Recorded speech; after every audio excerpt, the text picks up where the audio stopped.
in the Eastern Adriatic region, early Neolithic starts around 6000 before Christ, and it's associated with Impresso culture. However, only one site studied here can be dated to the earliest phase of Neolithic. Other sites are dated few centuries later, so the material studied in this paper belongs to the later phase of Impresso culture. As we can see, only the site of Rašinovac, the first one, has yielded a really early date, around 6000 BC. Others can be placed between 5700 and 5500 before Christ. There is one site that lacks a radiocarbon date. It's Verbica, and it's due to an inexistence of organic material. Johannes Miller has attributed to the very beginning of Impressa culture regarding the ceramic decoration and the presence of so-called ear plug, which appear in Thessaly around 6100 before Christ. But I prefer to date it to the later phase of Impresso, regarding the similarity of lithic technology and the presence of one pressure flake arrowhead, which are absent in all other industries in early Neolithic Impresso, but are typical of Middle Neolithic or Danilo culture in the region. So, lithic assemblages from North Dalmatia sites reflect the intention of early Neolithic knappers toward the blade production. In order to obtain blade and bladelet blanks, two main knapping techniques are usually evoked during the Neolithic. It's indirect percussion and pressure flaking. Most common technique used by early Neolithic knappers is indirect percussion. This technique is for current research unknown in the Mediterranean Mesolithic, but present during the late Mesolithic in Northern Europe. During the Neolithic, it's common all around Europe and in southeastern Europe as well. This technique permits to a Neolithic knapper, for the reason of gestion of the volume, to maximize his productivity. He will obtain a considerable number of long and large blades from one single block. The blades obtained by this technique are found in Tinj, Vrcelji, Verbica, Crno Vrilo, and Konjevrate, so it is surely attested during the advanced phase of Impresso. Pressure flaking. This technique is characteristic for the late Mesolithic Castelnovian culture in Western Mediterranean. During the Neolithic, it was attested in southern Italy and in some other regions, like in Turkey, for example, or all the Western Europe. Although there are some criteria, distinguishing two techniques is not easy because the blades obtained by indirect percussion can also be very regular and thin. However, there are few pieces, and I have some others, but I didn't take a photo of it, from Crno Vrilo, which differ from the rest regarding their morphology and the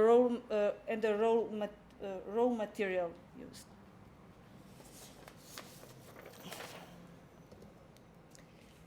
Rašinovac, so it's dated in the beginning of Impresso culture. There is one piece from Rašinovac, for example, that shows also the regularity of edges and iris and thin rectangular section. But regarding the bad preservation of the piece, pressure flaking cannot be stated with a certitude. There are also two other pieces that could be obtained by pressure flaking. But unfortunately, this site was just test excavated. So we have only 70 pieces of lithics, and from which only 14 blades. So I cannot say I cannot be sure and say yes, it's obtained by pressure flaking. However, this piece, for example, wait, it's not working. this can be obtained by direct percussion. So we don't have any proof of indirect percussion in this assemblage. And from my point of view, this industry of Rashinovets is characterized by its littleness. And normally indirect percussion is used for obtaining bigger blades.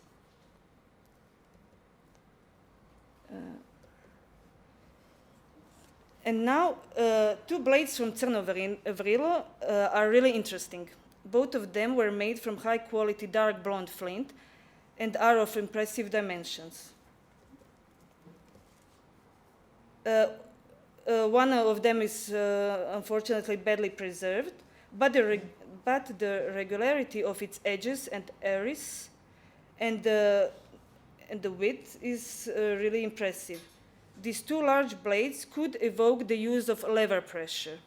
This technique, discovered by experiments made by Jacques Pellegrin, allows the production of big and large blades. It is usually evoked for Chalcolithic period, like for example for big blades of Karanovo, but its existence was attested even in the early Neolithic of Greece during Proto-Sesklo and early Neolithic in southern Italy. Chaîne opératoire. The presence of flakes, cortical flakes and debris, as well as technological pieces as core tablets, crested blades, and core renewal flakes, indicates that the debitage was usually carried on the site. But still, it's not sure in which form the raw material was introduced to the site. Was it already preformed cores or preformed blocks? In any case, it's sure that the preliminary flaking occurred somewhere else because there are, in general, small number of cortical pieces, especially those bigger and thicker ones, indicating trimming and opening flakes, which we use to open the what's it called? For opening the napping surface.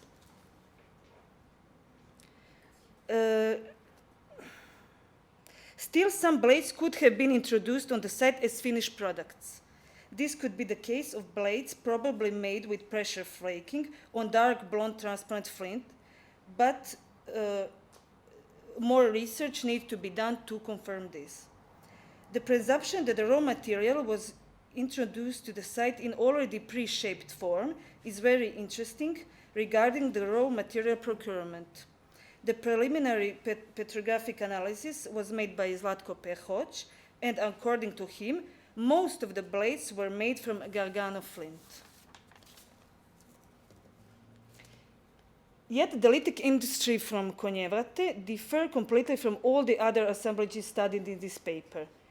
More than 3,000 flint pieces were discovered on the site. Numerous cores, cortical flakes and debris, thicker cortical plates from preliminary flaking, opening flakes. The blades are present but rare. All this indicated that Konjevrate was a place where flint was exhaustively exploited, a kind of workshop. But the function of the site is not the only thing that differs Konjevrate from other early Neolithic sites in northern Dalmatia. There are many different flint types, but mostly of local origin. Regarding the number of flint pieces, it is possible that some flint sources are situated near from the site. Typologically and technologically, the industries from Konjevrate differs from other early Neolithic industries. So, where is the pointer? So just quickly. So mostly, first I have to say that this site is almost, we don't know almost anything about it. And the documentation is really bad. We have some impressive ceramics, but it seems like that they found the ceramics only on one part of the excavation area. So mostly I have this. like industry made on some local flint, on small pebbles, with very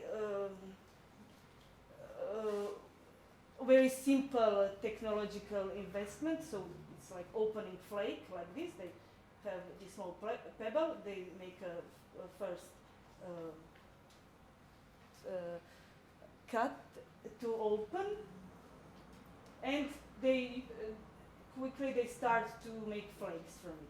So mostly I have this. I have many cores from this flint, and many debris and many flakes, but not the blades. Then this is, for example, the cores that I have. Then I have this made from radiolarite flint,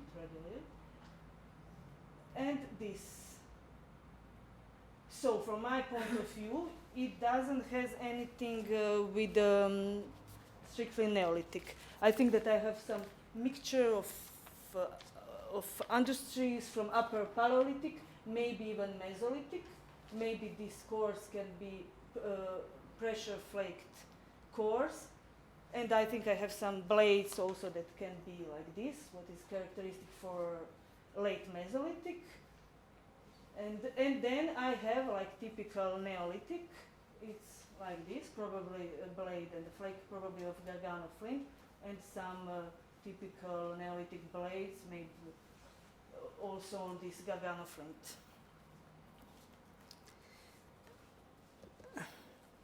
And the conclusion and perspectives.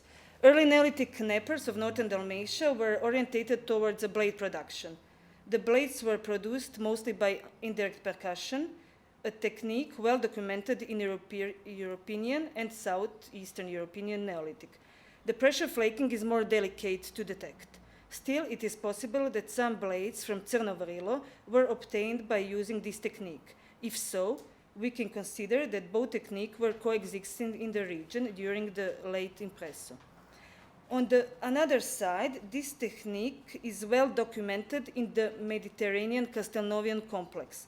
So its presence in the earliest Neolithic site of Rašinovac could reveal the Mesolithic tradition of earliest assemblages.